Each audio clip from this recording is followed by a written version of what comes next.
places in this world where light shines, but nothing grows.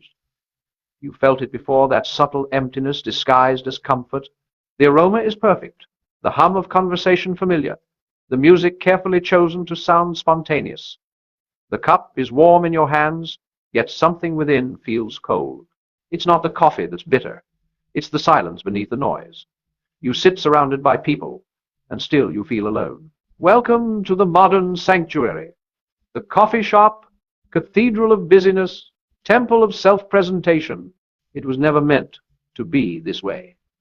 Once upon a time, coffee was a symbol of communion, an offering between friends, a pause in the day where hearts met without performance. It was never about caffeine. It was about conversation. But somewhere along the way, the cup became an accessory. The moment became merchandise, and the sacred pause became a product. The warmth that once came from human presence now comes from steam and speed. Here, spiritual energy turns cold, not because of malice, but because of misunderstanding. We gather to connect, but we come armored in distraction. We call it social, yet every face is bent toward a screen.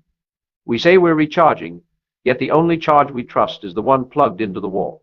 The atmosphere hums with ambition, laptops open, dreams being monetized, and yet the deeper dream, the one of belonging, remains untouched. Watch closely. The air feels alive, but it's the kind of life that trembles with anxiety, not purpose. People talk, but few listen. Everyone smiles, but their eyes are somewhere else. Half in the past they curate, half in the future they chase. Time stretches, but meaning shrinks. The sacred rhythm of existence, inhale, reflection, exhale, gratitude, is replaced by the artificial pulse of productivity. And in this strange mimicry of communion, something holy begins to wither. We have mistaken motion for growth, conversation for connection, warmth for love. We have filled our cups, but emptied our souls. The coffee shop is not the problem. It is the mirror. It shows us what we've become, restless beings seeking awakening through stimulation, mistaking the tremor of caffeine for the stirring of the spirit. We no longer wait for inspiration. We order it. Customized, extra shot, almond milk, quick. And when it doesn't satisfy, we scroll. There was a time when people entered such spaces to slow down, to think, to write, to dream. But the modern world has turned reflection into performance. Now, even solitude must be aesthetic, staged, photographed, validated. We call it mindfulness, but it's marketing. We call it peace, but it's packaging. We call it self-care, but it's self-promotion. And beneath it all, the soul shivers in the cold. This is not condemnation, it is confession, because we are all guilty of it. We all crave to be seen, to belong, to feel that we matter. But the tragedy of our age is that we seek belonging in visibility, not in vulnerability. We would rather be noticed than known. We decorate our loneliness and call it independence. We monetize our passion and call it purpose. And like coffee left too long on the counter, our once burning desire for meaning cools into routine. The temperature of the soul is measured by the warmth of its gratitude. Gratitude is what keeps the heart alive, even in a world that runs on distraction. But in these places, these modern altars of noise, gratitude rarely survives. Everything is designed to keep you wanting, scrolling, striving. The cup is never full because the craving is never meant to end. The system depends on your hunger. The colder your spirit grows, the more you will consume to feel warmth again. And yet, even here, grace waits. There is something about the stillness between sips, the quiet hum after conversation, the way the light falls across the table that reminds you of what you lost. You feel, for a moment, the ache of something ancient, the desire to sit without purpose, to speak without performance, to be without doing. That ache is not weakness, it is awakening. It is the soul knocking softly, asking to be let back in. For every cold place, there is a chance of warmth. The soul, like coffee, can be reheated not by speed, but by stillness, not by adding more, but by remembering less. You do not need to escape these places. You need only bring presence into them. A single act of awareness, a deep breath, a genuine smile, a silent prayer of thanks can shift the atmosphere entirely. The sacred is not absent, It is waiting to be recognized. The problem is not the coffee shop. It is the condition of the human heart that enters seeking energy instead of essence. We have turned spaces for reflection into theaters of distraction. We have traded sacred presence for curated performance. We have mistaken connection for display, conversation for transaction, productivity for purpose. The chill that follows is not punishment. It is a warning, the temperature drop that tells you you wandered too far from meaning. And yet, the same coffee shop can become holy ground again if entered differently. Sit without your armor of noise. Look, truly look at the person serving you, at the stranger near you, at the world unfolding in small miraculous detail. Notice how every cup of coffee is an act of creation, beans grown in distant soil, hands that harvested, hearts that transported, time and effort woven into the sip you take for granted. Gratitude is the fire that reheats the coldest spaces. When you begin to see this, when you treat each sip as communion instead of consumption, something miraculous happens. The air grows softer, the chatter lessens, the screen loses its hold. The warmth returns, not from the cup, but from within. You realize that the spirit never truly went cold. It was only covered by convenience. The divine never left. You just stopped paying attention. That is where redemption begins, in attention. Not in some grand religious act, but in the small decision to be fully here, to listen, to breathe, to taste, to give thanks, to treat the moment as sacred again. The miracle is not far away. It is in the present moment, hidden behind your hurry. Ambition, that word hums beneath the hiss of every espresso machine.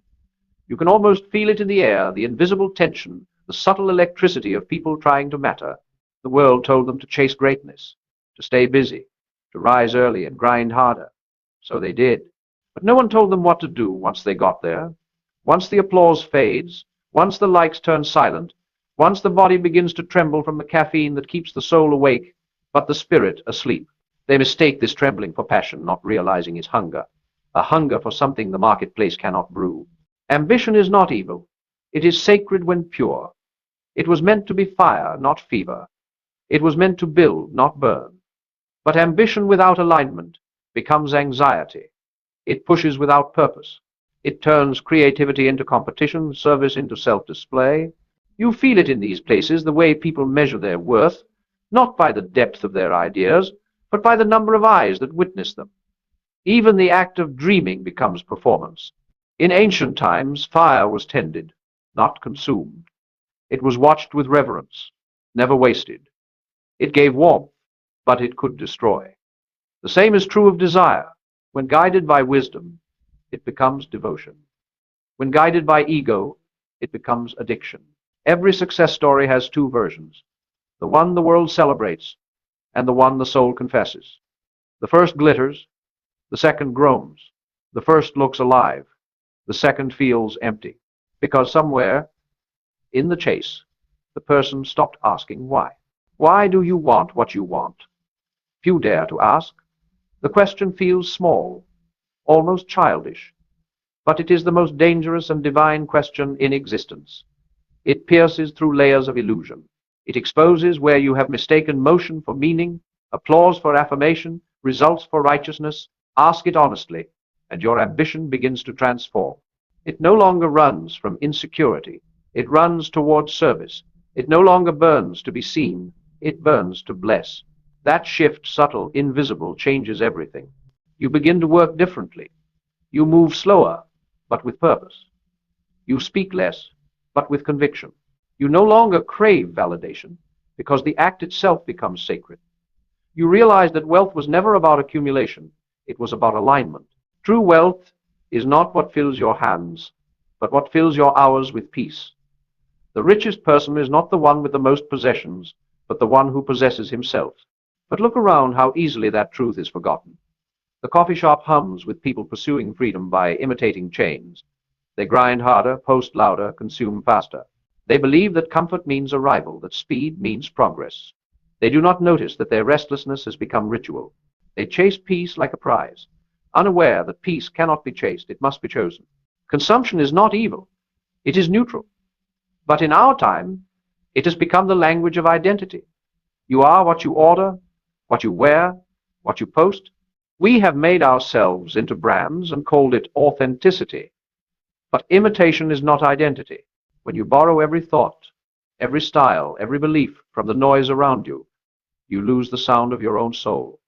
That silence you fear is not emptiness. It's the echo of the self calling you home. Stillness has become rebellion.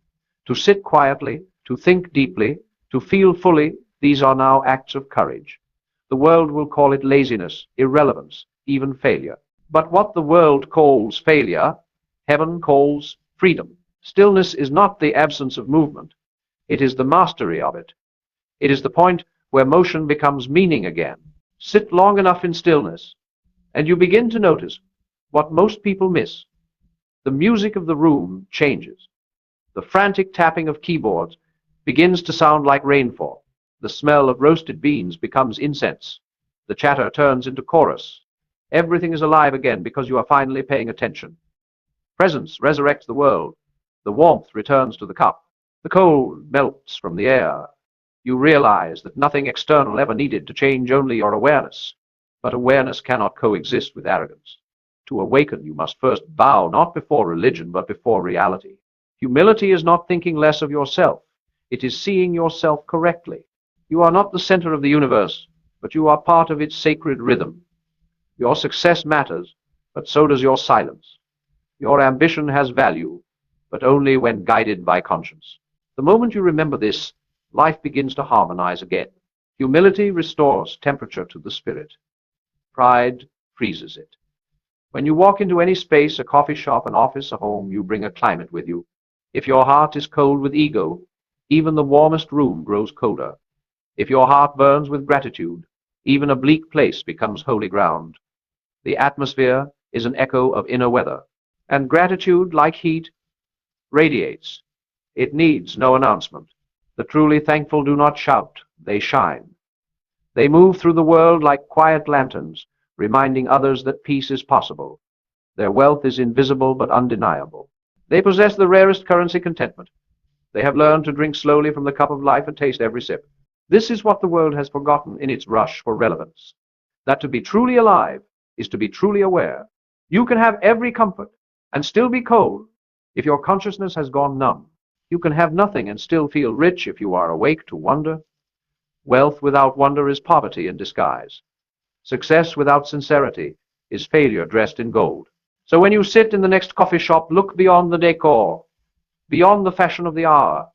Look at the human beings, their fatigue, their hope, their silent prayers behind the scrolling screens. They are not strangers, they are reflections. Each one searching for warmth in the same way you are. Each one longing, beneath all ambition, for rest, not the sleep of exhaustion, but the rest of belonging. The greatest paradox of modern life is that we have built endless spaces to meet, yet lost the courage to truly connect. We fear silence because silence reveals truth, and truth, once seen, demands change. But change begins in that very silence. Sit with it. Let the discomfort speak. It will not destroy you. It will deliver you. The soul, once awakened, begins to reorder everything. You will crave less noise, more meaning. You will hunger less for recognition, more for righteousness. You will want less caffeine and more clarity. You will stop counting achievements and start cultivating awareness. You will no longer drink to escape fatigue, but to celebrate life.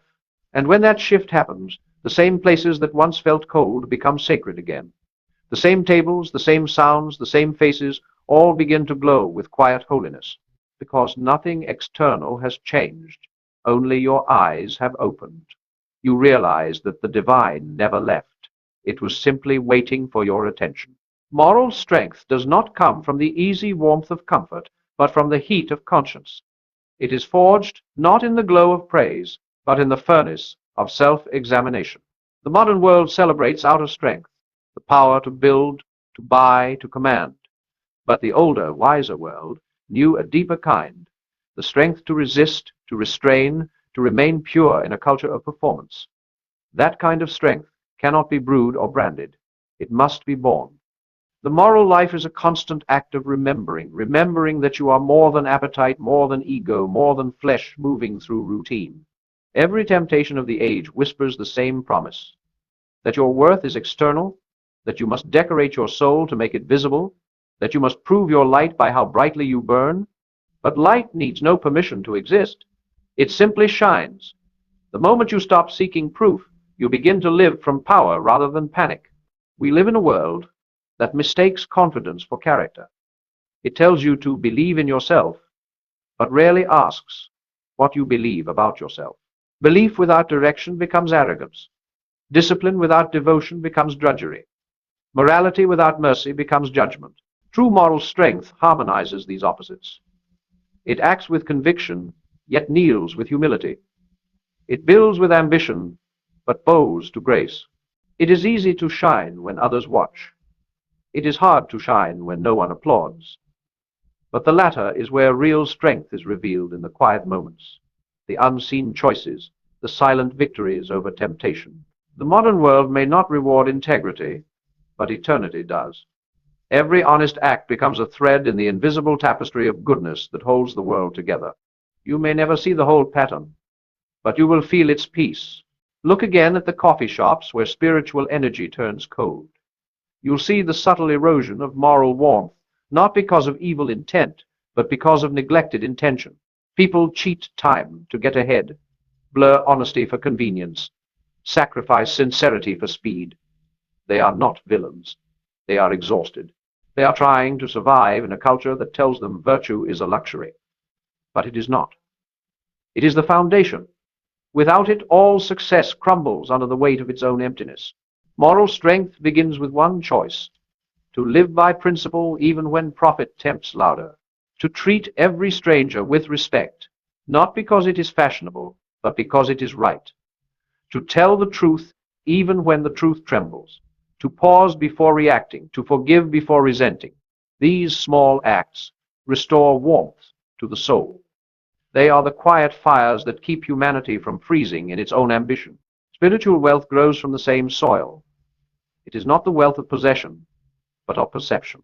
It is the ability to see abundance where others see lack, to give thanks where others complain, to see opportunity where others see threat. The poor man who gives kindness is richer than the millionaire who hoards resentment. The wise man who wakes in gratitude lives wealthier than the king who cannot sleep. There is a paradox at the heart of abundance. The more you give, the more you have. The more you clutch, the more you lose. Because life flows like breath, it must be both taken in and given out. The miser suffocates in his own control. The generous lives light as air.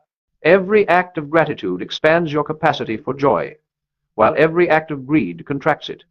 The richest soul is not the one with full hands, but the one with open ones. Think of warmth again. Fire exists only by giving itself away. Its light does not diminish by sharing. It multiplies. The candle that lights another does not go dark. It doubles its glow. That is the secret of spiritual wealth. It grows by generosity. The more light you share, the brighter your world becomes. The moment you withhold it, the flame flickers and the cold creeps in. But to give warmth, you must possess it. And to possess it, you must tend it. Inner fire is not spontaneous. It is sustained. It must be fed by gratitude, protected by discipline, guided by purpose. When you neglect it, when you trade reflection for distraction, sincerity for spectacle, the flame fades. It doesn't vanish at once. It dies by degrees. You stop feeling the sacred in small things. You stop seeing beauty in imperfection. You stop hearing the quiet voice of conscience beneath the noise. Then life begins to feel mechanical. You wake, you work, you consume, you sleep, yet something vital is missing. That emptiness is not punishment. It is a summons. It is the Spirit's way of asking you to return to the fire. It is calling you back to awareness, to integrity, to awe, for nothing burns brighter than a heart that remembers what it is here for. Purpose is not discovered. It is remembered. It was written in your being long before your ambition learned to speak. It is the same voice that stirred you as a child when you dreamed of helping, creating, loving, growing.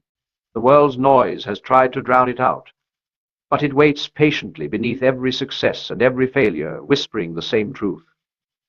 You were made to give warmth, not to seek it. The coffee grows cold when left unattended. So does the soul. Warmth requires return. You must stir it daily through gratitude, through humility, through the quiet practice of goodness when no one notices. The world might not applaud, but heaven does. And you will feel it, that subtle radiance that no caffeine can mimic, the steady pulse of peace that no performance can fake. Wealth, morality, and meaning converge in that peace. For peace is not passive, it is powerful. It is not the absence of struggle, it is mastery within it. When you are at peace, you move through chaos without contamination. You bring order where others bring noise.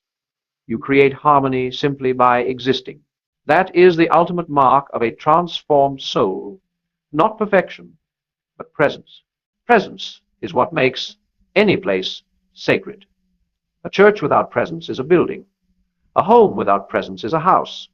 A coffee shop without presence is a factory of distraction.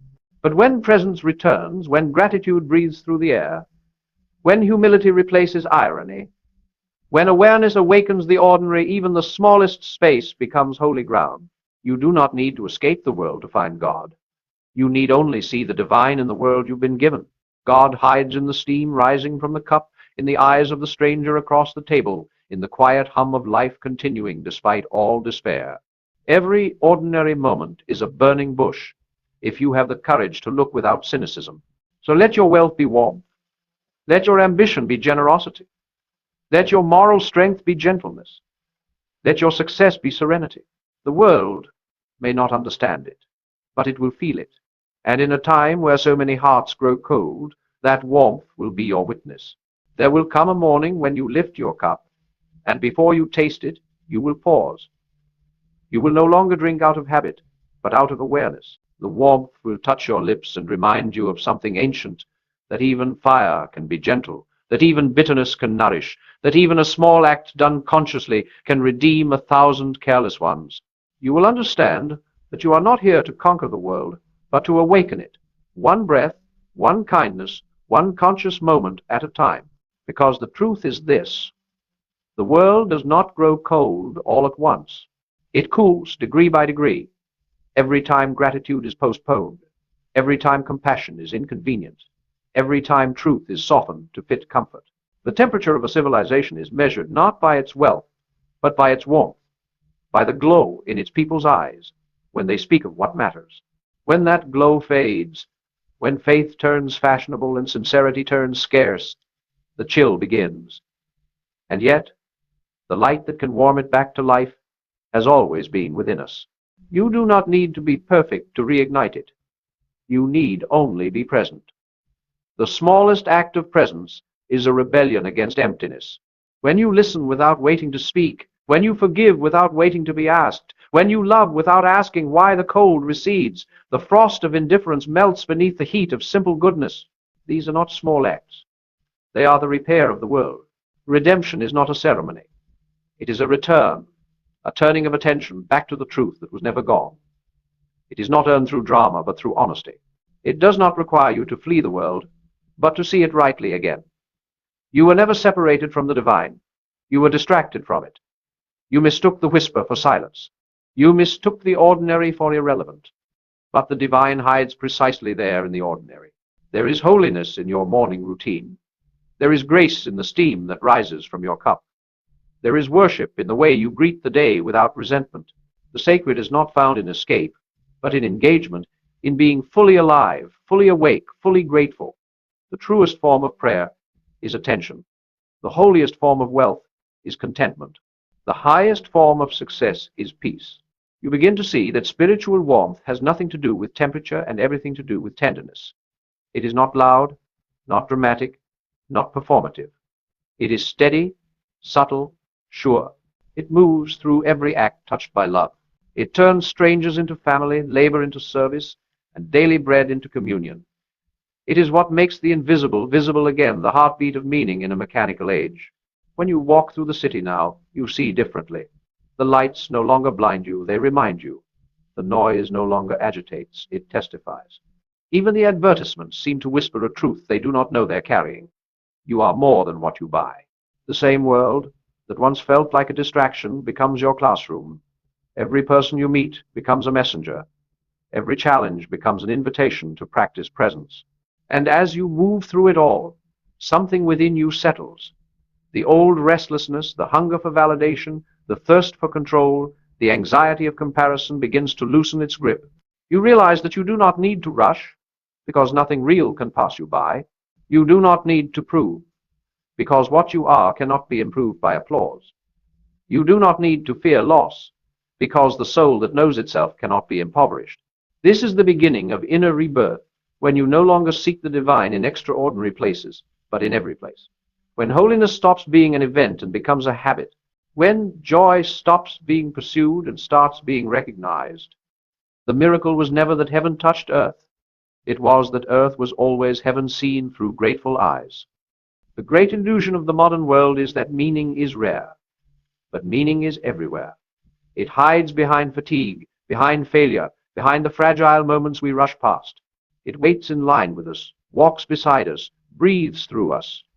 The only thing missing is our attention. The world has not lost its sacredness. We have lost our sight.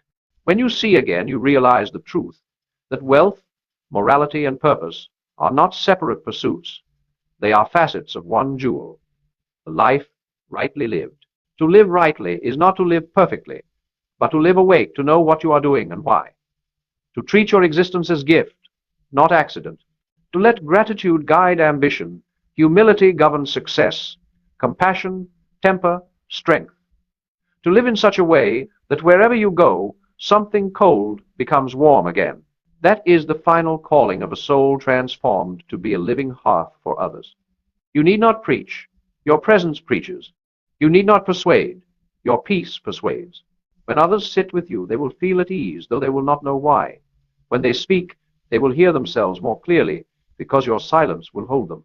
When they leave, they will feel slightly closer to God, though you never mentioned his name. That is the power of warmth. And so, the sermon ends where it began, in the quiet hum of a coffee shop, the ordinary sacredness of a cup in your hands. The world still moves quickly. The chatter continues. The lights still glow. But you are different now. You do not chase warmth. You radiate it. You do not look for meaning. You live it. The spiritual energy that once turned cold now flows like fire through your veins, calm, bright, unending. You lift your eyes from the screen, smile at the stranger, thank the barista, breathe deeply. Nothing spectacular has happened, and yet everything has, because awareness has returned, because love has remembered itself through you, because heaven has found a home in a human heart once more. The cup cools, but the spirit does not. The day ends, but the light within remains. You leave behind not emptiness, but presence. And the next soul who sits in that chair will feel it, though they will not know why. That is how the world warms again, not through thunder or miracles, but through ordinary hearts set quietly on fire. And somewhere beyond the glass, the city exhales. Morning becomes afternoon, afternoon dissolves into dusk, and life continues relentless, imperfect, divine.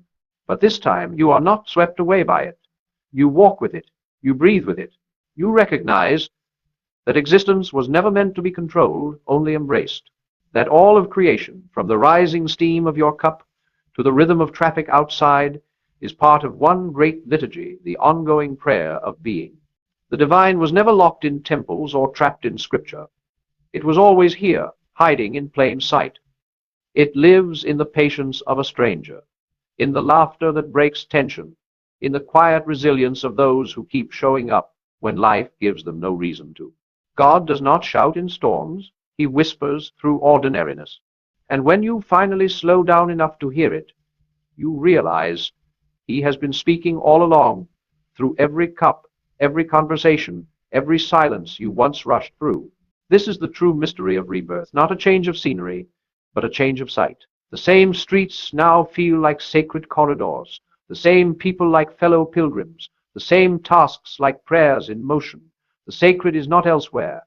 It is everywhere, disguised as the familiar. The miracle was never that God entered the world, but that we finally noticed he had never left. You begin to understand that your life is not meant to be a monument, but a melody, something that echoes gently in others long after you've gone. a warmth that remains in rooms you once inhabited, a kindness that lingers in hearts you once touched. The world will forget your name faster than it forgets your energy, and that is a kind of immortality no wealth can buy. So you stop trying to make noise and start making meaning. You stop chasing the extraordinary and start sanctifying the ordinary. You stop worrying about how much time you have left and start asking how much love you can fit into this breath. You stop reaching for heaven as if it were somewhere else and realize it begins wherever you choose to be fully alive. And in that moment, that quiet, undramatic, eternal moment, you feel the pulse of something vast and kind moving through you. You understand that you were never meant to escape the world, but to illuminate it. You see that every soul, no matter how weary, carries the spark of redemption waiting to be fanned into flame. And you know that your task is not to change people, but to remind them of the warmth they already possess, because the coldness of the world has always been cured the same way, by one awakened heart at a time. A barista who remembers your name, a stranger who meets your eyes, a parent who listens without distraction, a friend who forgives. These small mercies are the architecture of eternity, unseen, unmeasured, unstoppable. As you walk out into the evening, the air feels different, not because it has changed, but because you have. The streetlights hum like candles. The passing faces glow with hidden stories. The night hums with quiet purpose. You carry no sermon, no lesson, no agenda, only warmth. And that is enough. You understand now that salvation is not a destination, but a way of being. That heaven is not found by ascending, but by descending into awareness, into humility, into love.